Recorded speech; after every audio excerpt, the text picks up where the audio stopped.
Lokesh versus Pawan Kalyan ఎవరిది పై చేయి అవుతుంది? లోకేష్ పరువు నిలబెట్టుకుంటాడా లేక పవన్ కళ్యాణ్ గారు తన ఉనికిని నిలబెట్టుకుంటాడా? ఈ రెండు వర్గాల మధ్య హోరాహోరీగా సోషల్ మీడియాలో విపరీతమైనటువంటి వ్యాఖ్యలు దుర్భాషలతో సహా మాట్లాడుకుంటున్నారు. అయినప్పటికీ కూడా పవన్ కళ్యాణ్ గారు సరెండర్ అయి ఉంటాడా?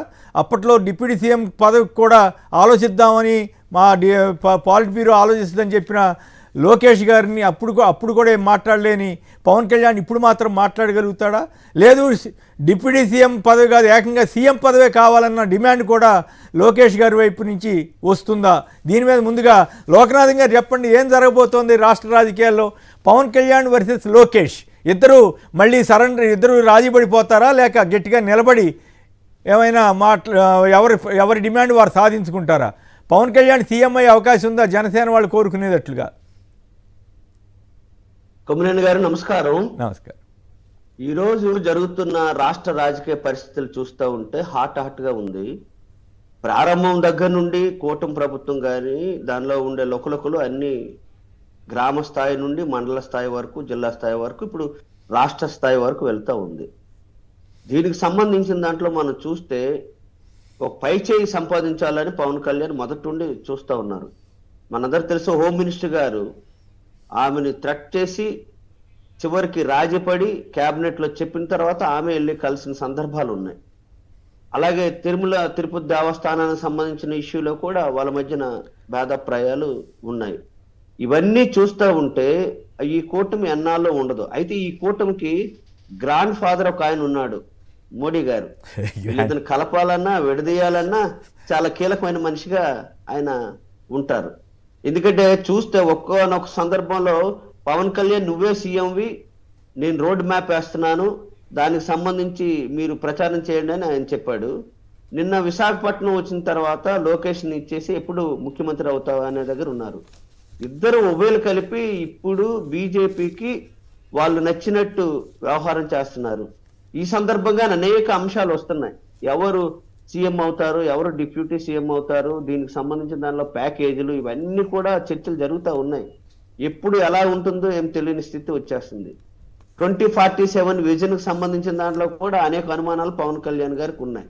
ఏదో బయటికి చెప్తే చెప్పొచ్చు కానీ ఆయన కూడా చెప్తా ఉన్నాడు, నాకు అన్ని స్థాయిలు ఉన్నాయి, నేను చెప్పిన వాళ్ళకి మంత్రి పదవులు. చివరికి వాళ్ళు బ్రదర్ని నాగబాబుని కూడా మీరు వెంటనే మంత్రి మండలిలో తీసుకోండి, మా అన్నయ్యని చిరంజీవి గారిని కూడా కేంద్రంలో ఒక ఎంపీ గాను మినిస్టర్ గాను తీసుకోండి అనే పద్ధతిలో ఉన్నారు. అంటే మొత్తంగా చూసుకున్నప్పుడు ఒక అవకాశవాదంగా ఉన్నారు తప్ప ప్రజలకు ఇచ్చిన వాగ్దానాలు దాన్ని ఎలాగ అమలు చేయాలనే పద్ధతిలో లేరనేది స్పష్టంగా మనకు అర్థమవుతుంది. అదే కాదు, వార్ అనేది కోల్డ్ వార్. ఒక మాటలో చెప్పాలంటే ఎప్పుడైనా బరస్ట్ అవ్వచ్చు. ఎవరి ప్రయోజనాలు వాళ్ళకు ఉన్నాయి. ఒకవైపున ఏమని చెప్తున్నారు, లోకేష్ అసమర్థుడు అనేది ఒకవైపున చెప్తూనే ఇంకో వైపున ఏమని చెప్తున్నారు, ఆయన సమర్థత వచ్చింది, చాలా కష్టపడ్డారు, ఎవరైతే పదవులు రాలేదో వాళ్ళంతా ప్రమోట్ చేసే పరిస్థితి తీసుకొస్తున్నారు. ఎవరికైతే పదవులు వచ్చాయో ఆ పదవులు వచ్చిన వాళ్ళందరూ పవన్ కళ్యాణ్ బాగానే చేస్తున్నాడు అనే పద్ధతిలో ఉంది. కాబట్టి దీని యొక్క అంతర్గతమైన కలహాలు ఎప్పుడొకప్పుడు బహిర్గతం అవుతాయి. నేను చెప్పదలుచుకుందంటే ఇలాంటి కూటములకు సంబంధించిన దాంట్లో ఏవైతే వాగ్దానాలు చేశారో, ఏవైతే ప్రజలకు కొన్ని అంశాలు చెప్పారు సూపర్ 6 సంబంధించి, దాని మీద దృష్టి పెట్టి ప్రజలకి మనోభావాలకు అనుగుణంగా వ్యవహారం చేస్తే వీళ్ళు ఉంటారు. లేదనుకుంటే సాధ్యమయ్యే పని కాదు.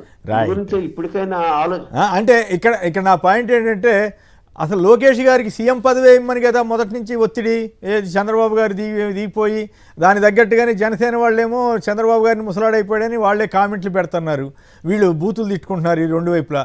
ఇప్పుడు పవన్ కళ్యాణ్ పరువు పోయినట్లా కాదా? డిప్యూటీ సీఎంగా లొకేషన్ చేస్తే పవన్ కళ్యాణ్ గారి హోదా పోయినట్లా లేక నిలబడినట్ల? ఇద్దరు సమానమని సరెండర్ అయిపోతాడా పవన్ కళ్యాణ్ గారు? లేదు చంద్రబాబు గారు భయపడతారా ఈ గొడవ అంతా ఎందుకని? చంద్రబాబు గారికి బదులు అసలు లోకేష్ని సీఎంగా చేయాలని కుటుంబ పరంగా కానీ పార్టీలో కానీ ఇవన్నీ రకరకాల వార్తలు వస్తూ ఉన్నాయి. నిజంగా సీఎం అయ్యే అవకాశమే ఉంటుందా? అవ్వకుండా పవన్ కళ్యాణ్ అడ్డపడగలడా? పవన్ కళ్యాణ్ మొదటి నుండి రాజీ పడే ధోరణి తప్ప ఘర్షణ పడే ధోరణి లేదు. ఓకే, ఎందుకు చెప్తున్నా అంటే అంతకుముందు బీజేపీకి ఏం మాట్లాడాడో మనందరూ తెలుసు. వాజ్పేయి లడ్డు ఇచ్చారు, ప్యాకేజ్ ఇవ్వలేదని ఇప్పుడు రాజీ పడుతున్నాడు. చంద్రబాబు నాయుడు మా అమ్మని తిట్టాడు, మా అన్నని తిట్టాడు, మమ్మల్ని గౌరవం ఇవ్వలేదని చెప్పాడు, వెళ్ళాడు ఆ కూటమిలోనే భాగస్వామిగా ఉన్నాడు. ఈ రోజు వచ్చేసరికి ఏమని చెప్తున్నాడు, నేను ప్రశ్నించేవాడిని, ఆ ప్రశ్నించేవాడిగా నన్ను చూడండి అని చెప్తున్నారు. ప్రశ్నించిన సందర్భాలు ఏమీ లేవు. కాబట్టి రాజీ పడే ద్వారం తప్ప ఇంకోటి ఏం లేదు. నేను అంటే ఆ పవన్ కళ్యాణ్ ఆయన అవకాశవాదంగా వ్యవహారం చేస్తున్నాడు. అంటే మీరు చెప్పేదాని ప్రకారం కాదు, మీరు చెప్పేదాని ప్రకారం డిప్యూటీ సీఎం అయినా ఆయన ఓకే చేస్తాడు. ఒకవేళ లోకేషే కొద్ది కాలం తర్వాత సీఎం అయితే కూడా పవన్ కళ్యాణ్ డిప్యూటీ సీఎం గానే ఉంటాడా?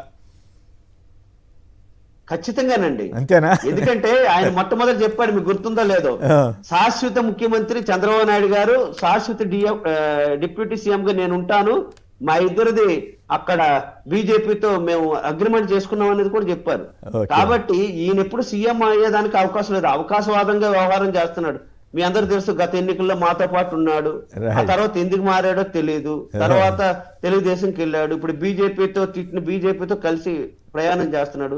అవకాశవాదం తప్ప ప్రజల యొక్క మనోభావాలు ఇవి లేదనేది స్పష్టంగా అర్థమవుతుంది. రైట్.